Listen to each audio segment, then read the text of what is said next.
and welcome to Andertons TV. I am joined by John Connon today. That's me, Digital John today, actually. Digital John! Yeah, he's actually digital, to be fair. I'm back. He's back in the room. We are so back. And we're back with some new guitars. Indeed. Yeah, with no heads. No heads. Decapitated guitars. These are HILS guitars. And they are available at Andertons in the UK. And they're very striking. So obviously, you may be a headless guy, you may... headless guy. You obviously have a head if you're watching this. But you may be inclined to like a headless guitar, you may not. But these are really cool. I haven't had much experience with headless guitars, actually.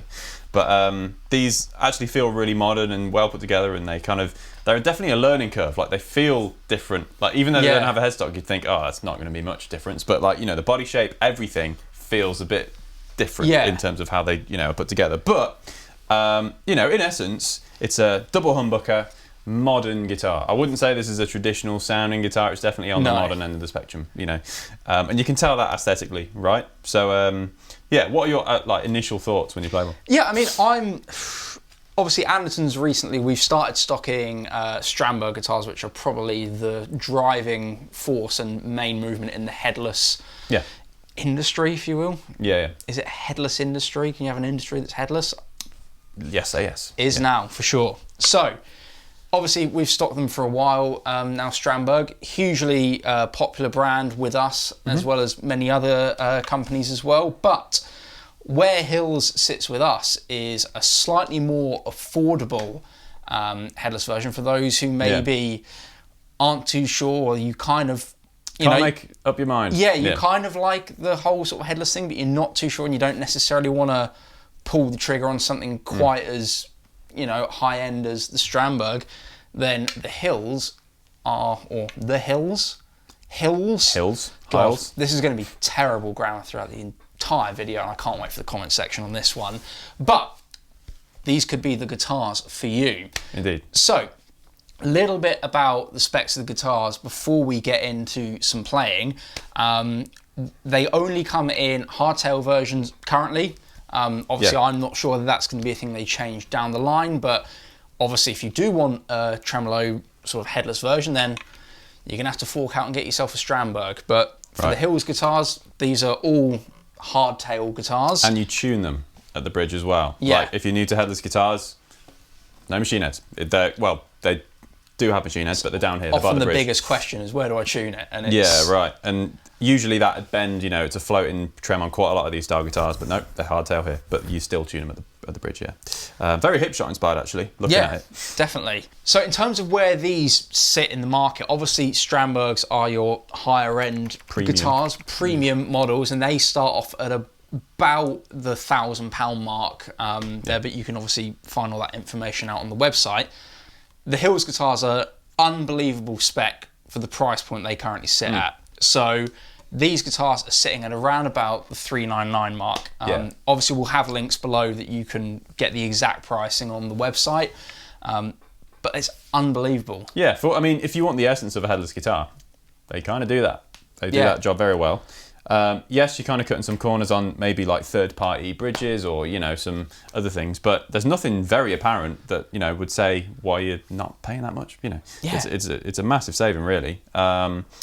In terms of specs then, so starting on the body, we've got mahogany body, very light, like kind of, I don't want to call it a toy, that's kind of, talking down on it, but they're very light and I think it's good that they are light, because though a lot of the time if you associate a mahogany body guitar, they tend to be quite weighty, whether you're thinking, I don't know, Gibson or like anything that's got mahogany and is a bigger guitar will be heavy, but obviously you have a decapitated guitar here, so there's some weight loss. If you decapitated someone, they're going to be lighter to carry. And the actual amount of wood is less. Like, even though it's mahogany, as Ben said, it's nice and light. So, mahogany body, satin finish. This is the nice orange version. There's got kind of like a slight metallic thing on it, and Oz will probably capture that in a close-up. But orange. We've got the green one. They do a blue, a white, and a black. Just a satin. I think the satin black is just a.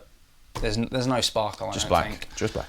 But we'll so tone, push pull on that. Volume, and then a three-way. So we've got 3 humbuckers here. So I've got a clean sound here, Roland Jazz Chorus sound on the Quad Cortex. Nice and matter of fact. like almost like a DI. But I'll add some fun bits in a minute. So bridge pickup, bridge humbucker specifically.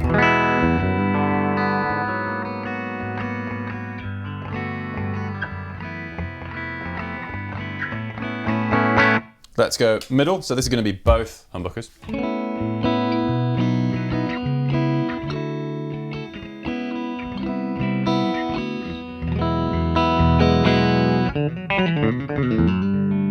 They feel kind of compressed in a good way, nice and easy to play. Like I've got no compression on at the minute. This is just a clean sound.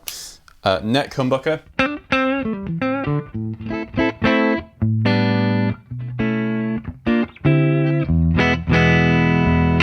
So let's add, oh actually, tap it. Yeah. So neck single coil now.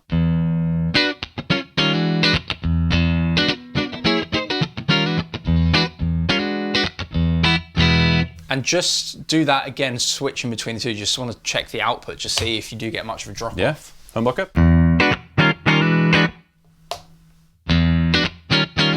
Maybe, but It's not. I think it's just more the overall depth. It's more of a that you mid-range get. thing for me. I Like think on other affordable guitars, that if they're humbuckers and they split, I've heard far worse where it's yeah. it doesn't even sound musical when you actually split it, whereas that actually does give more of that single coil essence, which is nice. Yeah, definitely like a modern single coil. So especially now, like this is the modern kind of headless guitar clean sound. So split, both humbuckers in the middle, very sparkly and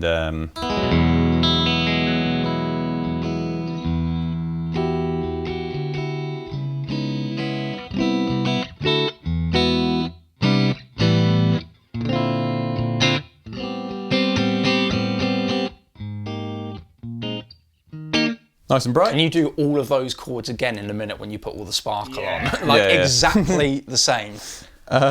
Bridge, single coil. So, country test. It's nice, too bright. It's got too much like kind of sizzle on it. Yeah.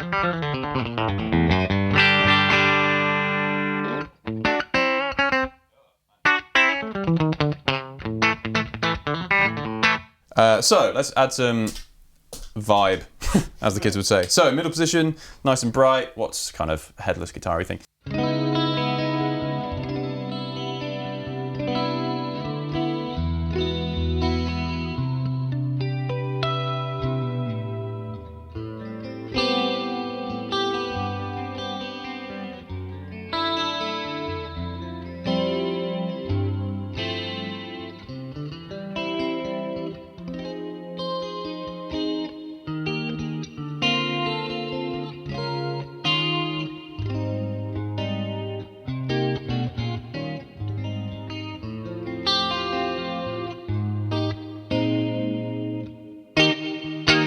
So very expressive, kind of very easy to play. Like usually on that brittle middle position, especially when you tap it or pull it, whatever. Pull, yeah, when you pull it. It feels very thin and hard to play, but that's very agreeable and compressed. Like I've got no compression on here, didn't really need it. Still sustains nice. The action actually, I guess these are out of the box. Yeah. Feels great. Not very difficult to play. I mean, you know, you were blitzing away on them. Yeah, I haven't tweaked. I mean, I grabbed one this morning and I haven't done any tweaks, and I don't think the guys have either. So yeah. So that's kind of this end of the guitar. Onto the neck. So, do you want to take this one? Yeah, absolutely. So, I mean, just to reiterate on the pickups as well, just a little bit more. Those are ceramic pickups, so they are going to be a little bit brighter, like I say, more modern sounding. And I think they come in at about sort of the neck at least about 11k, and then the bridge maybe like 15k upwards. I think I remember that. Yeah. They are more modern output pickups. Doesn't necessarily mean they're super saturated, but that's where you're going to get the clarity from. Yeah. So, more the headless neck end of the guitar, if you will. So we have got a lovely rosewood fingerboard. So although it is an affordable guitar, there is no cheaping out there in terms of the quality of material used, which is fantastic. So it feels nice and comfortable here. Nice and smooth. Flipping it around here, we have got roasted maple again. So again, another more modern feature on the guitar. Feels really smooth as well. Like it's some sort of nice smooth finish on the back here, and Even Doesn't an feel rough. indented serial Yeah, number. Don't that's see many indented serial numbers on guitars nowadays. That is a nice touch. Especially for, sub 400 quid. Yeah. Even the actual brand name at the top there is indented. I kind of like that. Yeah. Sorry. No, it's all good. It's really nice. Again, truss rod adjustment it's a little bit different. The Strandbergs tend to have them directly on the end there. This is what we see on, you see it on more things like modern Charvels and Jacksons and that sort of thing. So again, if you're having to do it on the fly, easy access, which we like. It has got a compound fretboard radius, so this goes from 12 degree to 16. So 12 starting off what you'd be more familiar with, something like a Gibson or something like that, and then getting slightly flatter as you go along. So it's easier for shreddy shred, or if you're not a shreddy guy, just not shreddy shred. Yeah, not shreddy shred, just lead playing in general. But yeah, like even the push pull, like on some brands that can feel very tacky and a bit crap, but this feels really nice and it's a solid clunk. Yeah, like there's some what's the word? It's like clunk. Secure, not the feeling of security, but like the feeling of reassurance that they've not got any corners. That if you actually use this live or whatever, that it's not going to feel like a cheap break. guitar. Yeah, it's really good. And another nifty feature, stands on the bottom. Yeah. So if you lean it against, I don't know, a table, it's not going to damage the body, which is kind of nice. It's weird. I'm not sure quite how I feel about this. I know that sort of the Strandbergs and that don't have them. It makes sense if you sort of put it down, but at first I thought they were strap buttons when I saw them in the photos. But if you don't like it, you could always take them off. Yeah. Or whatever from there.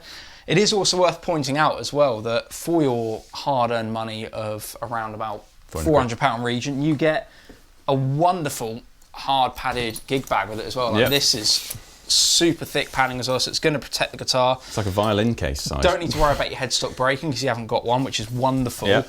But if I just open this up, so it has got some wonderful padding and support for the neck on the inside as well. Got your Allen keys. Velcro as well. Take that off, move it down a little bit if you want, which is fantastic because I think if not, you're going to struggle to get a suitable gig bag of this level of protection, when buying a guitar like this. So it's fantastic that they've actually included that in the price there. I agree. Shall we hear some slightly more gainy tones? Yeah, aggressive sounds. Do it. Let's put it through its paces there. So I am plugged into this magnificent Engel Fireball 25 behind me with a wonderful 1x12, and let's hear some tones.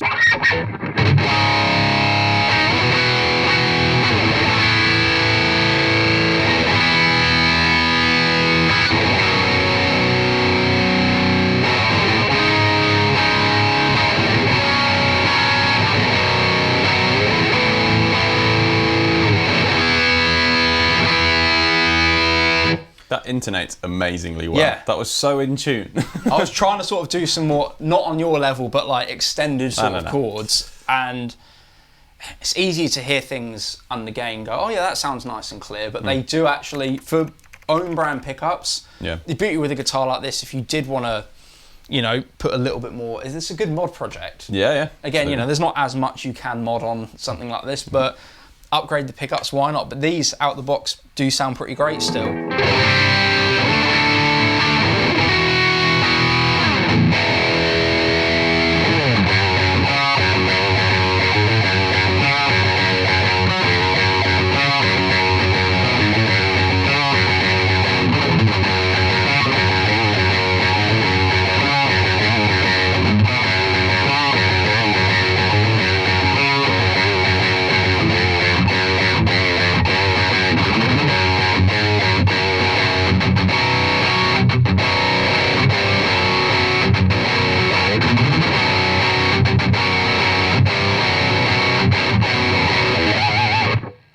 Little squeal there.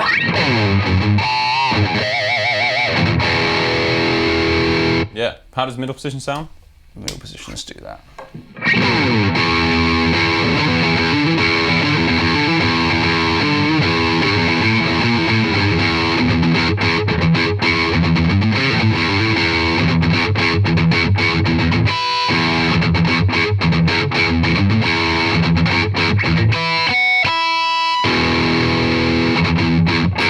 Yeah, so it's definitely got a lot less kind of warmth than a Les Paul would in the middle. Yeah. And I think actually on that amount of gain, a Les Paul will be unusable in the middle position. Yeah. But that, because it's a bit tighter and I guess smaller, It's got a little bit more nicer. attack to it. You can get away with that in some tracks, yeah. Next, probably, I mean, it brings in a lot more warmth in that middle anyway, so the neck's probably going to get a little bit.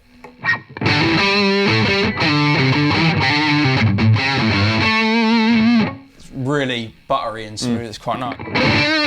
Not too fat. Yeah.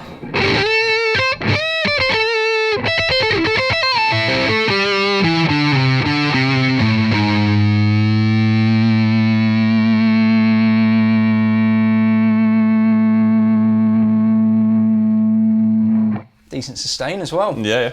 And we are going through a great amp right now. But, Yeah, that is true. There's no denying that. But pull it. Pull it. Bop it. Bop it.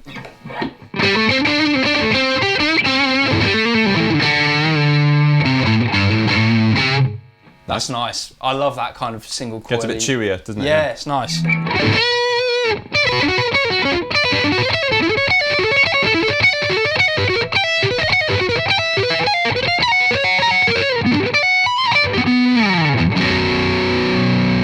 Yeah, nice. Can you play Malmsteen on a headless? I'd give it a go. We're not going to go with that.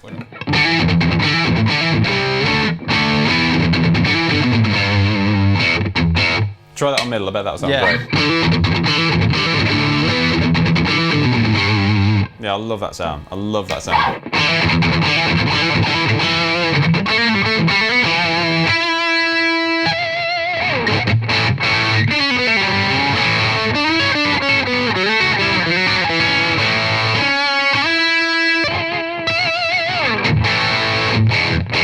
I'm a big fan of that. Even it's quite punchy, still split there.